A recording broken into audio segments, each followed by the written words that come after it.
Hello, everybody. Welcome to episode 26 of Mentors on Tap.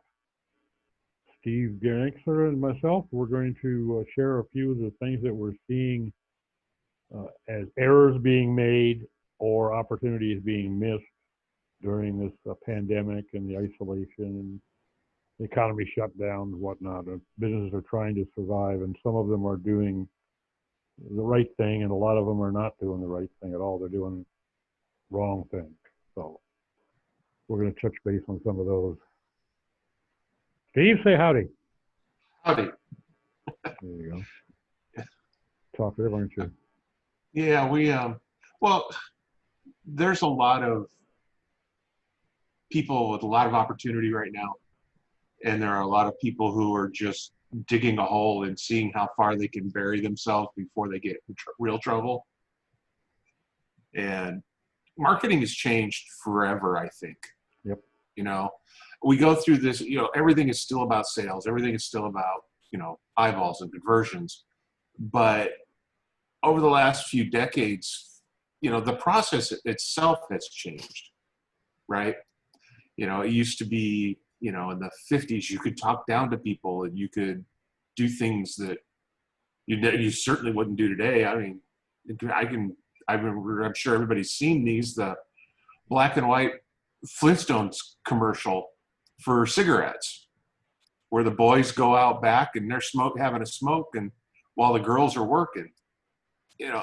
So things as far as marketing go change on a fairly regular basis, and the whole point is just trying to keep up with it and make sure that what you're doing, that what you did yesterday is still acceptable today.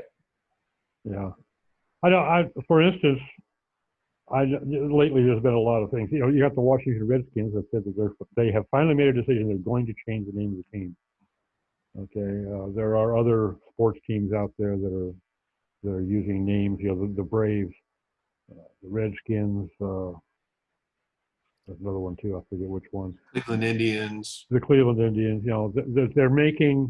They're finally realizing that, okay, we didn't mean it that way, but we're hearing an awful lot of people saying that they don't like it. They're not taking it the way it was intended. Good, clean, fun type thing, and things have changed. What's acceptable and what is normal. And right now, there's been so much, particularly centered around racial issues, BLM, and all that, that you've got to be sensitive and you've got to be realistic. It doesn't matter what you meant to say or how you meant it to be taken. What matters is how it's received. So there's an awful lot of folks out there that seem to be tone deaf to that sort of thing. Right. And there's also that fine line of, you're still going to have opportunities to have fun with it. Sure. Just have to make sure that when you do have fun with it, that if you're going to upset a significant percentage of the population or whatever, that you're fine with that percentage of the population never buying your product again. Mm-hmm. And there are people who aren't like that. Every decision you make, there's going to be some slice that is going to take exception to it. Yes. And if it's a 5% slice, that may be quite bearable to you. If it's a 70% slice, it probably won't be. Mm-hmm. And there will be times where you're going to want to double down on what you're doing. We've seen a couple of instances of that where, I guess now calling somebody a social justice warrior is now a bad thing, but where we've seen them react in a way that, wound up going the completely opposite direction of what they expected. Mm-hmm. And I believe there was a woman not too long ago at one of the coffee shops that wasn't happy about something or other and made a big deal out of it on social media, and it went completely the other direction, and people started to GoFundMe and raise, tens of thousands of dollars for this kid. And now she wants a piece of that. Yeah. Because he never would have gotten famous or gotten that money if it weren't for her. Yeah, if she hadn't been such a bitch, he wouldn't have had anything, right? Yeah. That's unbelievable. That just blew me away when I heard she was trying to sue for a piece of it. I would Yeah. give her a piece of something, a piece of a 2x4 right upside the head. Well, and somebody else said that we're not allowed to talk about Karens anymore Yeah. Well, they because, got to stop being Karens. well, apparently it's derogatory to, women named Karen. And some people are claiming that it's been a replacement for other derogatory words for women that we're not supposed to use. So it's been replaced with Karen. So, One thing that I think that is important to realize, and I know I've seen it, people that I've interacted with, even in our industry that I've interacted with a lot over the years, all this stress, worrying about your own health, your family's health, your job, your financial, your company, all of these things that are building up on us, it's stressful. And people are reacting differently than they would have 6, 8 months ago. Sometimes it may be physical violence, sometimes it's just verbal violence, but and they're more sensitive to some things. So you got to be cognizant of that, not just of how they may take something that you say or do, but also how you may react to others. right. Because it doesn't take long. Like for instance, a lot of people will separate their social media presence, their personal and their business presence. I chose not to years ago. So what you see is what you get. But in my situation, for instance, if I say something derogatory, it's going to have far-reaching effect on me and my business. I'll lose friends, but I'll also lose potential clients. Yeah. We've heard the stories of people, during a pre-employment interview being never being given an offer because of something they said 4 years ago on Facebook. Yeah. It's even more important now, I think, to be cognizant of the fact that you may overreact, somebody else may be overreacting. Mhm. It's not always easy, but if you can keep a civil tone and an open mind, it's amazing how much you can work out.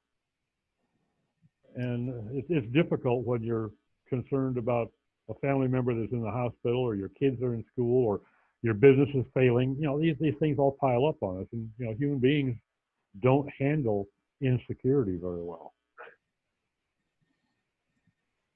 Yeah, I agree. And that kind of leads me towards the whole, there should be like a permanent expiration on certain things. Because, I mean, there are a lot of people who said and did a lot of really stupid shit as kids. And now it's being held against them. Because if somebody decides that they don't like you for whatever reason, the internet does not forget. Nope. And given enough time, I'm pretty sure you could find nearly anything on nearly anybody. And then it becomes a matter of how big of a deal do you want to make it. That's kind of why I posted that meme today from Babylon with the picture of Indiana Jones wearing a Nazi uniform. And it says, archaeology professor fired after photo surfaces of him wearing a Nazi uniform. In my opinion, that's kind of funny. Yeah, but there's, of 100 people that see that, there may be one or two that'll lash out at your face. Nazism isn't funny, Yeah, and I'm fine with that. If they want to, whatever. Yeah, I guess. bring it. I got 9 more. if this offended you, wait till you see this one. Yeah, I haven't even warmed up yet. But wait, there's more. I just, yeah. Back to the marketing side of things. The big deal is going to be listening to the room, getting a feel of the room before you step into it. That's usually a big deal. Now you've got famous people whose tone has changed over the years, one direction or the other. Right now, there are a lot of people who are not very big fans of J.K. Rowling because of the direction she's gone with transgender and things like that. After, for a while there, she was a hero because they had so much going on with gay rights and all that. So, and so now it's like the coin is flipped on her. And then people don't allow for people to go the other direction, where they may have started off in a bad position and matured over time. Yeah, exactly. It's a But one-way street. there's no allowance for that anymore. Yeah, very true. It's like, oh nope, you said something 18 years ago, and we're going to now hold that against you for the rest of your life. And the more prominent the individual is, the more pronounced that attitude is. See, if you're a Hollywood celebrity, or a Bill Gates or something like that, then there's even less forgiveness. Right, but there are people who seem to be able to get away with that kind of stuff. Usually they're rich, so they don't care. Elon Musk has a tendency to say and do things that nobody else can get away with. So you've got that. It's just the big thing is you're just going to have to start really paying attention to how you react online, how you behave with your marketing. It's hard. For a while there, it was, how funny can we get? How edgy can we get? And being funny and edgy is not necessarily a safe bet anymore. You may get everybody talking about your stuff, but not for the reason you wanted. Yeah, you don't want to go down the same path that Borker did, where he thought that all publicity was good publicity. Yeah. Ended up in jail for his trouble. It's just, I don't know. Well, it's tough. It's easier for somebody like me who's more of a natural cynic. I have a really hard time of just, you could be as offensive as you want. I simply don't care. It does not affect me in the way it affects a lot of people. But there are going to be, people in your audience who are not going to listen. I mean, Chick-fil-A gets away with certain things that nobody else will. In fact, a lot of times, Chick-fil-A's sales go up when people get mad at them, because they have a large enough fan base to counteract that. Same thing with Hobby Lobby. There are a lot of things they can do that nobody else can do, because their core audience or core customer simply doesn't care. Yeah, it's a minefield, Like just people. I think if you try to be empathetic, you don't necessarily know what the other person's going through, but just understand that they may be going through something. That'll usually tone down your responses a little bit. If you think about the fact, if 20% of your market share is Black adults, you need to give that some consideration before you start cracking jokes from the 40s. It's not going to go over well. Yeah. And you have 20% of your client base is totally capable of taking a megacorp to its knees. We're not talking about 20% of your income. Talking about a movement that can basically bring you to a screeching halt. Right. It's there's so many things right now that I think, particularly because of all the stress that surrounds this pandemic, there's so many things that we need to be thinking about. As you say, marketing has changed probably for all time in a great number of ways. And there's things that we should be doing right now to help our businesses survive that really weren't a great concern a year ago. Right. For a downshift in the market, you'd get a little bit more aggressive. You'd maybe drop a little bit more money into your marketing fund, but now it's entirely different. First of all, your market base, your market share may be made up of an entirely different demographic now than it was. The channel that you're going to reach them on is different now that they're at home all the time, working from home. You might have been needing to catch them with an email at 7 o'clock at night after dinner. Now you might be able to catch them at 10 o'clock in the morning on Facebook. Things like that need to be considered. If you're not shifting, or at least being open to shifting your marketing channels. And to me, this is the worst time in the world for any company that wants to keep on its feet and moving ahead, to cut their marketing budget now is suicidal. There's such an It can, opportunity now. and there's a lot of industries where they're backed into a corner. Uh, all of Sure. our, all of the people I work with in the restaurant industry are just flat screwed. There's Yeah. not a thing they can do about it. And they've resigned themselves to the ones that were going to make it, started getting reopened, and now they're being shut down again. They're done. They can't afford to reopen twice. Yeah. It's way too much money. It's too much. There are certain industries, I believe, dine-in restaurants, movie theaters, and a few others that are just, I just don't see how they're going to recover anytime soon. There's a lot of money on the sidelines right now waiting to come in, but that money's going to sit and wait. Oh, yeah. No, it's going to wait for probably until next year sometime. Well, I think that, if we look at the possibility that we should be talking to a different market demographic now, through a different channel, perhaps at different times, and with a cleaner message, an unoffensive and empathetic message. Uh, some of us may be able to make adjustments to our offering, uh, doing something at a discounted rate to help something like, a restaurant who probably isn't going to survive if they can't manage to make enough people aware of their delivery or their curbside service, for instance. That's the kind of thing that some of us would be willing to do, either pro bono or greatly reduced, especially if it's a local business, to try to help them out. But there are limits to what you can do, and I know there are some of us and some of our colleagues that would throw rocks at me for even suggesting we discount, much less do it for free. But we're in a survival mode, and an awful lot of us are not going to survive this downswing. Yeah.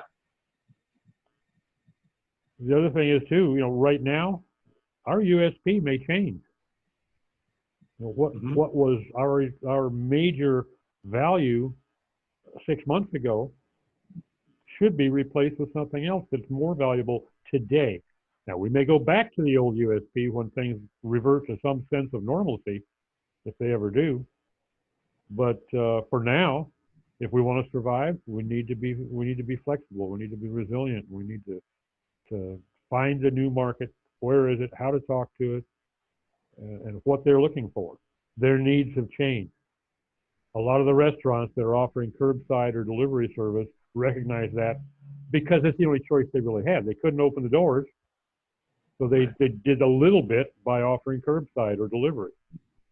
And I'm sure it helped some of them out, at least prolong the agony. Whether it'll be enough for all of them, is unlikely. Some of the worst things, people are increasing their prices. If I've been buying your service or product for $10.99 a month, and all of a sudden now that I really need it, it's just jumped to $14.99. You know what? I'll do without, or I'll find somebody else. Yeah. If you're trying to take advantage of this situation to jack your prices up 40, 50%, shades of the pharmaceutical industry, for instance, come to mind, then the hell with you. I don't need you as a supplier.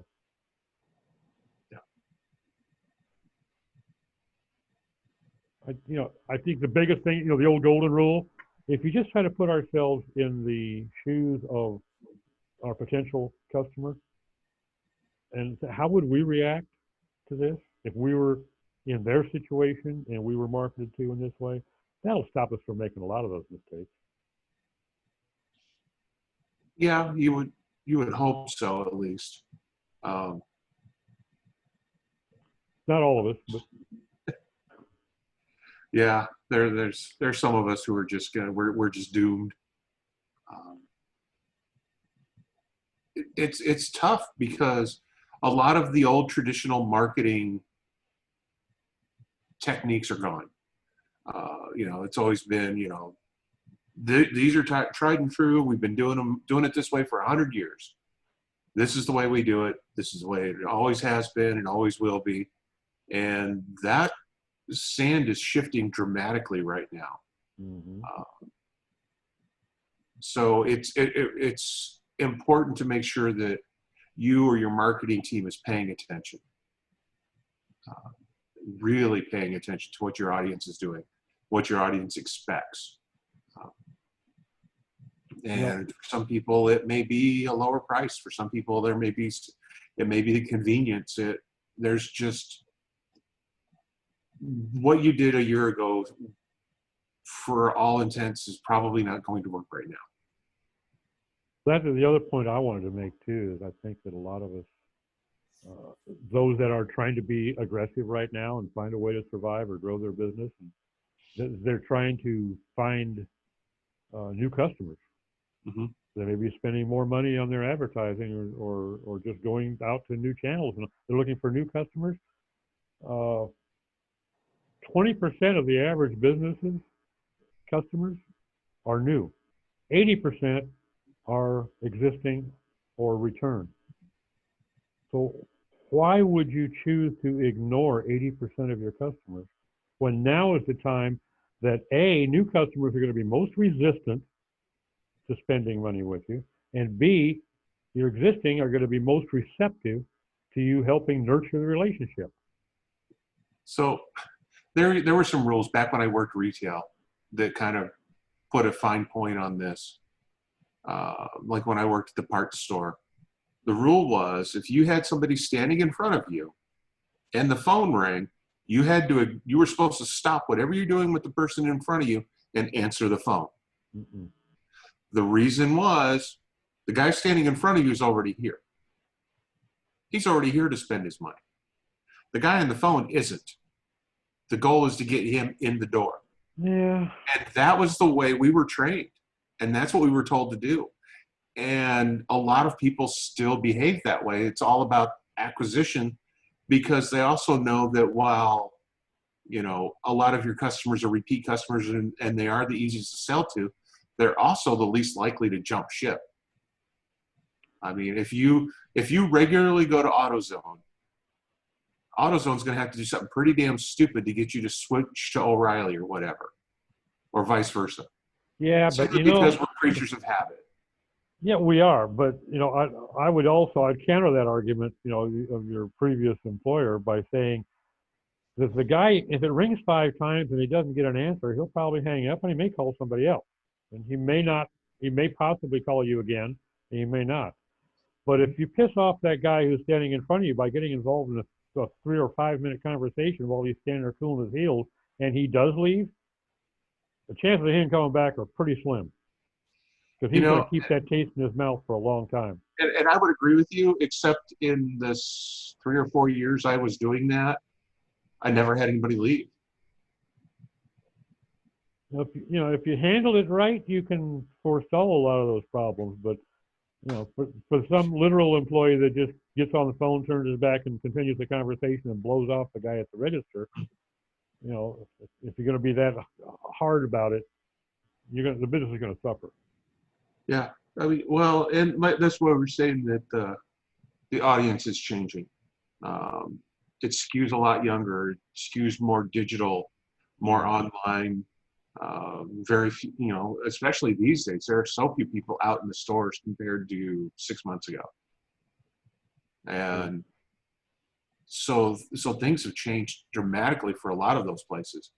Yeah, even the ones that have been deemed essential and stayed open, or what I mean, like Tractor Supply. They were deemed essential because they sell farm equipment and farm stuff and feed. And when I was talking to one of the managers that I know, their sales were up 60%. Wow. Because so many of the other places were forced to shut down.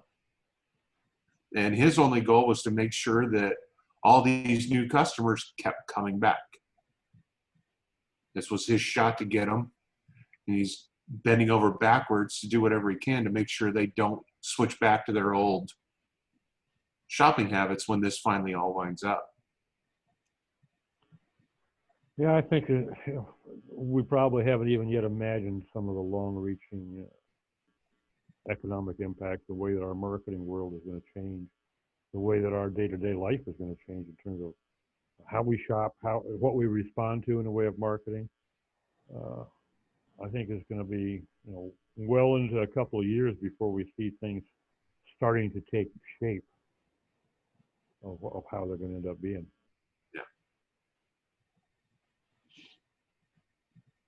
Yeah. If you just think about it, and I don't want to get into it here because it could be a lengthy exercise, but if you guys out there, the two or three of you that might be watching this at the moment, just think about it. Let's say if you live in a small town and there's 3 restaurants and 2 of them go under because of the pandemic. Think about the ways that's going to affect you. Okay. First of all, you've obviously, if you're going to go out to dinner, you've only got one choice now. So you better like the chicken fried steak that same. Second of all those employees of those other 2 restaurants, one of whom may be a friend or a family member of yours, is now out of a job. And if you're living in a small town, jobs are going to be scarce. And surprisingly, even if you live in a big city, jobs are sometimes scarce. Things are going to happen. The insurance salesmen are going to have to be a little bit pushier, maybe give up a little bit more of their commission to sell an insurance policy. The car dealership down the road is going to have to be a little bit more aggressive because not as many people have got disposable income to go buy a new car. The rent may be affected. All these things that can, trickle down effects from a major hit to the economy. And we're talking about a major hit. We're talking about basically a reboot from ground zero, and who knows which direction it's going to go in terms of the final shape it's going to take. So it's going to affect us in many ways. The cost of your clothes, the cost of your liquor, the cost of your beef.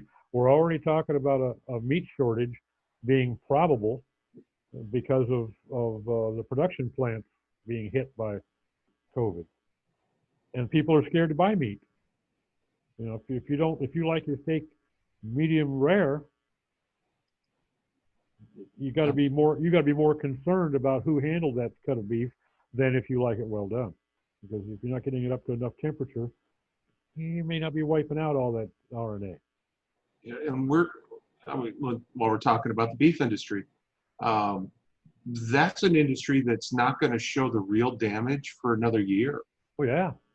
I mean, right now, beef on the hoof is selling for less than it has in over a decade. Yet it's selling for more than it has in over a decade at stores because of the processing going on in the middle. And on top of that, I know we have some beef ready to go to the butcher, and when we started calling the processors in the area, they're all scheduled more than a year out and are no longer taking reservations until they get some of the backlog cleared. So it's going to have an impact. Yeah, I mean, because a lot of farmers, they can't sit on this beef for a year. Yeah. They need that needs to turn every year, every season. They've got to have a full turn, otherwise they can't do the next season. Well, I think an awful lot of folks, those of us that do our shopping at Aldi, we don't think about the fact that most farmers, small farmers, not the big co-ops, but the small farmers, they're hand to mouth. Yeah. They're selling off stock this time of year because they need the cash, because they can't plant without that cash injection. Mm-hmm. They're very much hand to mouth. And if they start going under and the big corps start buying up those farms, guess what? It's going to hit you in the pocketbook. It's been an ongoing issue for people in my circle for a long time. Oh yeah. Where it has been made harder and harder for family farms to stay together, simply because of the way financially everything is structured. People go, oh well, you don't have to worry about death tax until you're over the $5 million mark. Well, hell, for most farmers, that's nothing. Yeah. And you look at him and you go, well, there's no way he's worth, multiple millions of dollars. It's like, well, by the time you add up the dirt and the equipment and the livestock and everything else, $5 million is not real hard to reach. Yep. At all. And what happens is then for whatever reason, the next generation either chooses not to go into farming because they saw how hard it was for dad or grandpa, or they get hit with such a tax burden to keep it if they wanted to. Mm-hmm. So now their only option is to sell off to a corporate farmer. And then everybody complains, oh, these big corporate farms. It's like, well, this was created by the government. Uh, this was, whether it was intentional or not, we can argue about all day long, but it doesn't change the fact that it was done. And people who want to shop local, so, buy local, buy local. Well, that's a wonderful sentiment, but there's nobody left to buy local from. Yeah.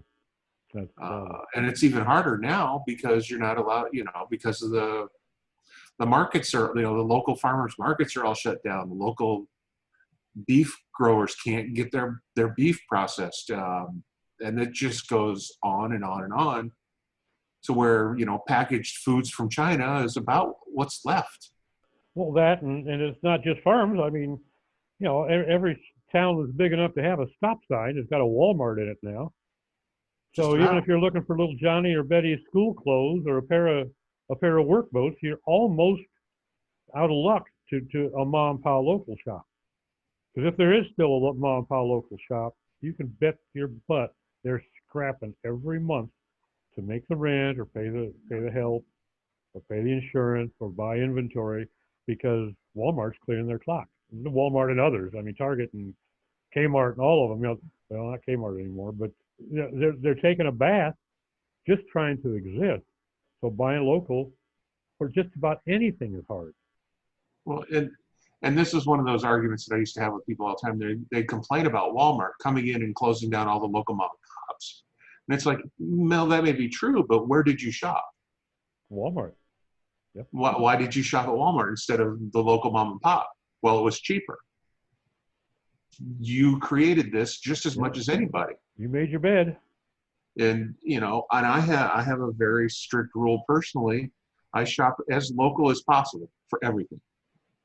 And I will pay more to get it from the guy down the street than, it's like our local building supply company. It's a small family run operation. And I can call them up in the morning and have stuff here in the afternoon and pay them next month. And I can't do that with Lowe's or Home Depot or Menards. And you can't get the quality of service that they're going to give you either. Right. I can't get the quality of service. Like when Lowe's drops off sheetrock, they drop it off in the driveway. When these guys drop off sheetrock, they say, what room would you like it carried into? Mm-hmm. And that costs more. Sure, I could save a bit of money going to Lowe's. On top of that, with a veteran discount, I get another 10% off of that. You're hard pressed to beat Lowe's prices on anything. Yet I still choose to shop at my local guy, knowing full well that while I may not have a service that he needs, somebody else does. And the more local we keep it, the more we can help each other. And I'm hoping that, to circle back, that more people start thinking that way with their marketing, start thinking that way with their business. Was it the town up in Washington or Oregon or whatever that started their own printing presses back up, and they're printing local town money again. Oh yeah, I saw something about that. And they're giving like $300 in local currency to people who need it to be used at local businesses, and then the local businesses can, if they choose to, can turn that money back into the government for greenback. Like a 10%, $1.10 on the dollar or whatever. And I think we're going to see a little bit more of that. I would like to see more of that. That would be pretty awesome, personally. Mm-hmm. I think that would be cool. Yeah. And it would be almost like barter system. You're keeping the federal government out of that. I think we're going to see an awful lot of barter coming back. Yeah. Even to the point where I think the IRS is going to come up with some new regulations so they can get their piece of that. Yeah, but as much as the IRS has been gutted, they're not much of a threat anymore, which is a good thing. Not hurting my feelings. No, not hurt my feelings either. Although in the next 2 days it will, because I've got 2 more days to do this thing. Yeah. I got a check sitting here right now that has to go to them. So yeah, I mean, I guess when it comes down to the marketing, if you've got a product that you can sell locally and you're not pushing local sales, that would be the first place I would look. You know, Agreed. sure, you might have something that, I mean, look at Amazon right now. Amazon is, I figure by the end of the year, probably 30% or more of the Amazon sellers will be out of business uh, because Amazon's not processing inbound orders anymore unless you fall into certain categories. And now they have a rating score for sellers. And if you don't get above a certain number, you're not allowed to have your product fulfilled by Amazon in their warehouses. Hmm. Just yesterday, I believe they raised that number. And so it's going to be even harder to stay in Amazon's good graces to sell your product there. So if you're an Amazon seller, maybe you need to start looking at Shopify or Wix or whatever and start working locally to sell your product more often. Of course, a lot of the product being sold on Amazon's crap anyway, but that's another issue entirely. So there's opportunity out there. More people are willing to shop locally than they were in the past. So, you know, they're less inclined to run to Walmart for everything and more inclined if they know there's a local person that they can get it from. They're more likely to do that. Yeah, good. It would be a good trend to see develop. Agreed. Well, looks like we need to wrap this. I think we're getting up. We've been here for an hour. Anyway, everybody keep up the good fight. Stay healthy. Keep your business healthy. Think outside the box a little bit and see who have you been neglecting that was a customer, or what new market share can you possibly get a piece of? What new product can you bring out? You know, think of something that will give you a little bit of an edge. And most of all, think of your customers. Who are they? What are they feeling? And show them that you care. Thanks, everybody. Have a good week.